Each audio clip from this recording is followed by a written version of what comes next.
friends, and welcome back to my channel. Today, I have a book review for you.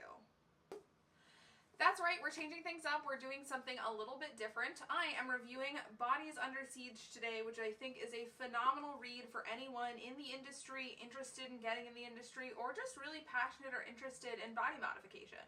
I consistently get asked all the time, what books or movies or media do I recommend when it comes to learning more about body piercing, body modification, tattooing, and while I do have a media list over on my website, I wanted to sit down and give kind of a more in-depth review of some of the content that I use as resources for my writing and my work, and that I just find really educational and interesting. I just finished a reread of Bodies Under Siege for some projects that I'm working on that I'm very excited to eventually share with you. So let's get into it and talk about this book and why I really like it and why I suggest it for folks. There is no other way to start this video without a huge, massive, gigantic content warning. Content warning on this book for literally everything. Quite literally everything. So the title is Bodies Under Siege, Self-Mutilation in Culture and Psychiatry. This book is a look at and a breakdown of what the author considers to be self-mutilative and self-harming behaviors, and it is also a look at case studies of self-mutilation in psychology and psychiatry and mental health care, and an examination of what causes these events to occur. Now, there is a lot in this book that discusses body piercing and body modification from the lens of a medical professional who's looking at self-mutilation and self-harm. There is also a lot of discussion of other self-mutilation topics. There's a lot of discussion of self-harm, mental illness, psychosis, abuse, violence. This is not the most comfortable book to read, and I would like to start off there by being very transparent. If you think any of these things are going to make you uncomfortable, if it's going to be hard for you to read, pass on this one. But if you can sit with your discomfort and get through some of the uncomfortable content in this book, this is a very enlightening, very interesting take on why people hurt themselves and harm themselves, what kind of endorphin response and adrenaline and mental health response happens in the body, and how that can interlink with tattoos, piercings, and body modification. Now, something else I want to note while we're kind of doing content warnings and trigger warnings for this book is that it was authored in 1987, and at the time, a lot of gender identities and sexual orientations were considered mental diseases and mental disorders. And this book does refer to those things with that language. Again, like I said, content warning for quite literally everything in this book. Despite all of this, I think given the time and the intended target audience of this book, which was largely like cis-het white mental health professionals who were largely male at the time, this book, for 87, has some pretty progressive viewpoints and some pretty progressive looks at what it considers self-mutilation, self-harm, and the feedback that it gives on these practices. The book itself is split up into 3 separate parts. The first covering mutilative beliefs, religions, and ethnology. This section I thought was so fascinating. It starts off examining cultural beliefs surrounding what the author considers self-mutilation or self-harm, but also religious impacts on self-mutilation and self-harm. And it does a really phenomenal deep dive across a variety of religions, examining religious parables that include acts of self-harm or self-mutilation. This book pulls from Christianity, Judaism, Islam. It looks at Buddhism, Hinduism, and a variety of different indigenous religious beliefs to paint a picture of the way religious and cultural influences inspire these things. And while the author of this book definitely does view more extreme body modification practices as a form of self-harm, they do a relatively good job of presenting these things through a fairly neutral lens and examining what causes these behaviors to occur and why they may be culturally accepted in the cultures they exist in. It's fascinating to look at the way they take a combination of historical evidence of the way different religions have interacted and drawn from each other, pagan beliefs that got pulled into Christian beliefs that both originally came from your indigenous civilizations, how these beliefs and these stories surrounding the creation of the world and the creation of life on Earth eventually all feed into these body modification and these ritualistic practices. It absolutely sets the stage for the rest of the book, and it's a really, really great historical deep dive. The books that they cite in this, I am adding to my list to pick up and read immediately, because this covers a lot of untalked about and unheard of body modification, cultural, and religious practices. The second section of the book discusses mutilations and its practices from both a clinical and cultural lens. That section is broken down into multiple sections of the body.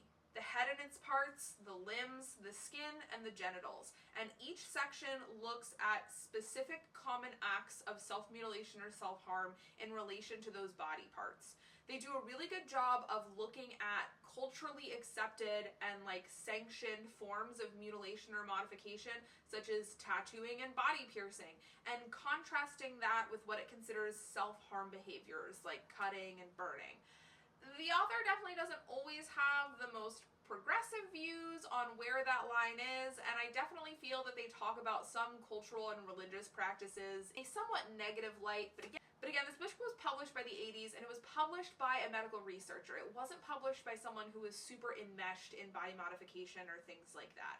So the viewpoints in this, we have to remember the perspective this is coming from. But overall, I think the author does a relatively good job of presenting these things generally in a fairly neutral light. What I really love is the way that they constantly intersperse historical record with modern clinical case studies, and they definitely take the time to revere and respect historical practices surrounding modification and what they consider mutilation, and understand that at the time these were culturally sanctioned, accepted, normal practices. A passage from the book states, "Blood customs are among the oldest known to man. Blood has awesome symbolic and physiologic powers as evidenced by its role in religious sacrifice, healing, the formation of brotherhoods, and blood feuds. When harvested properly, it can alter the course of personal and communal history. It is my contention that some mentally ill persons mutilate themselves as a primitive method of drawing upon their blood's ability to foster bonds of loyalty and union among members of their social network, to demonstrate hatred of and conquest over real and imaginary enemies, to heal their afflictions, and, as is discussed in Chapter 2, to set right their relationship with God." Incredible the level of work that went into this book, which is intended as a clinical psychological study of self-harm and self-mutilative behaviors, but takes on a vast overarching look at historical cultures and customs and religious customs that surround acts that could fall under the umbrella of self-mutilation. And they do a really good job of looking at the historical record of religious blood rites, of sacrifice, of scarification, tattooing, piercing, taking of certain drugs together, all of these practices that feed into cultural norms, and connecting that with modern day instances of mental illness and mental stability. And I think it's very insightful the way that they examine how these cultural practices came to be, look at what may have inspired them within different cultures, and then look at how someone's mental illness or mental distress can cause them to twist some of these cultural customs into a way that causes harm. The author also does a very good job of acknowledging that a lot of these practices that may seem mutilative and harmful to an outsider looking in are normalized and acceptable cultural behaviors. And one of the things I really love is the way that they constantly relate back to European and white cultures when it comes to this. This author definitely understood that a lot of their peers would view these behaviors when looked at on brown and black indigenous bodies as savage and lesser than. The constant underpinning of re-relating to the fact that these practices exist cross-culturally and across all religions. That there is this powerful, innate drive to explore these sensations with our bodies. One of my favorite lines discussing that opens the section on mutilative imagery and religion. Stripped of blood and torn flesh, most religions become no different from fairy tales. The true cross is not sparkling clean and silver-plated. There is a lot of content here about Christian and Catholic blood ritual, body ritual, and things of that nature, especially in the lens of Jesus Christ and the crucifixion. And this is a history that is oftentimes attempted to be scrubbed and erased from written record by the church as an attempt to kind of wash clean the church's history, but this author does a really amazing job of collecting a lot of that historical evidence and record and looking at the way it affects people dealing with religious-based psychosis going forward. The final section of the book is discernment and therapy, and it talks about treatment options for people who are struggling with self-harm and self-mutilation. At the end of the day, this book was a piece of clinical research aimed at helping folks understand why their patients might be having harmful, self-destructive behavior and how doctors and medical professionals can better treat them.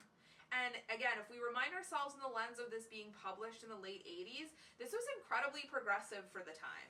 Not only does this book tackle a very difficult subject matter with a phenomenally deep and rich historical and cultural lens, but the author does not shy away from mentioning that some behaviors that we would classically consider self-harm or that fall under that umbrella for other psychologists and doctors at the time are behaviors that potentially are helpful to the person experiencing them, and also does a good job of reminding readers that we must examine cultural and religious context in order to fully understand these acts.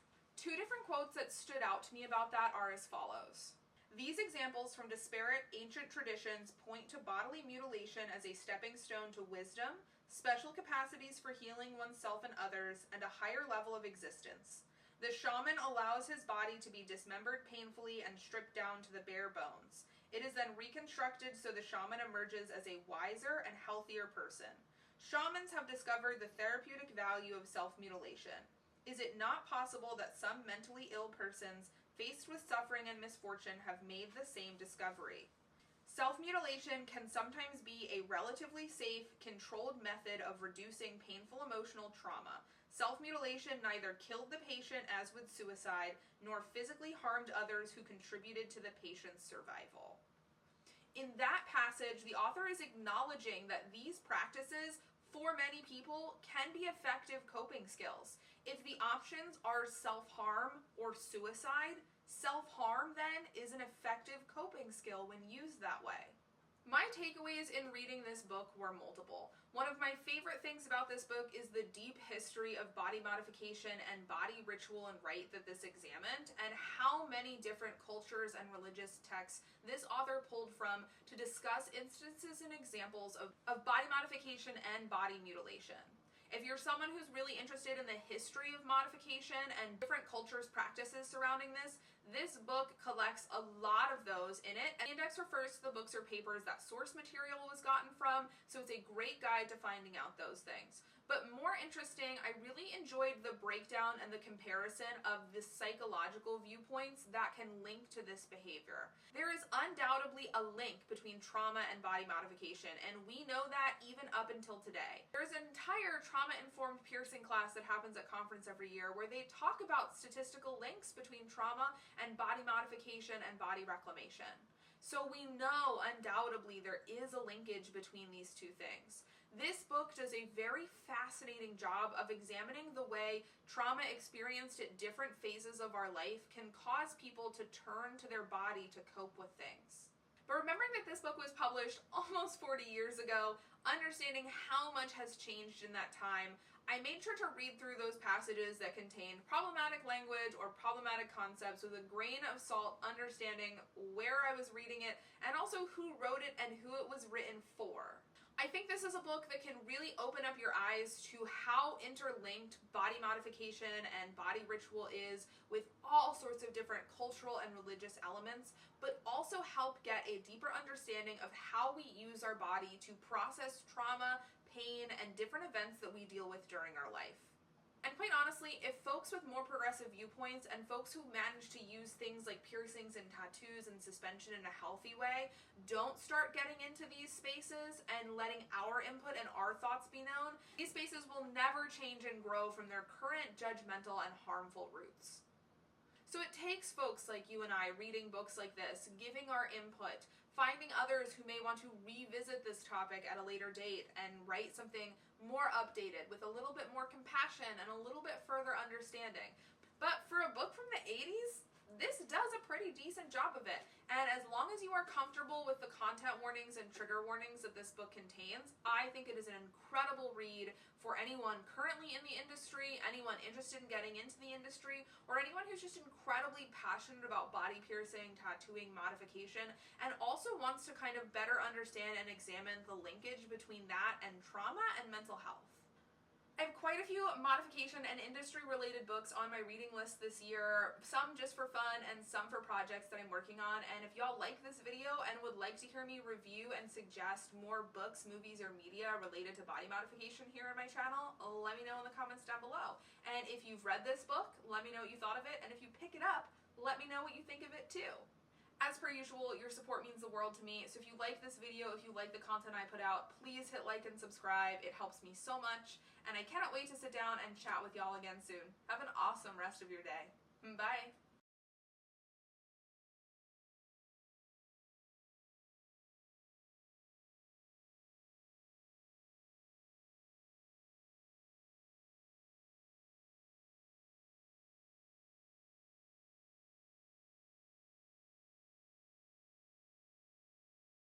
I found it not too difficult to remember that this is, again, a book published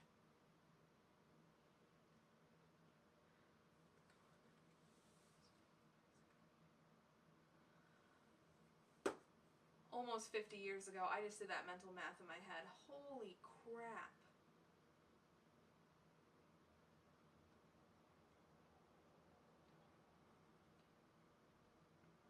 Okay, 40 years ago. I did my math wrong. Still, wow.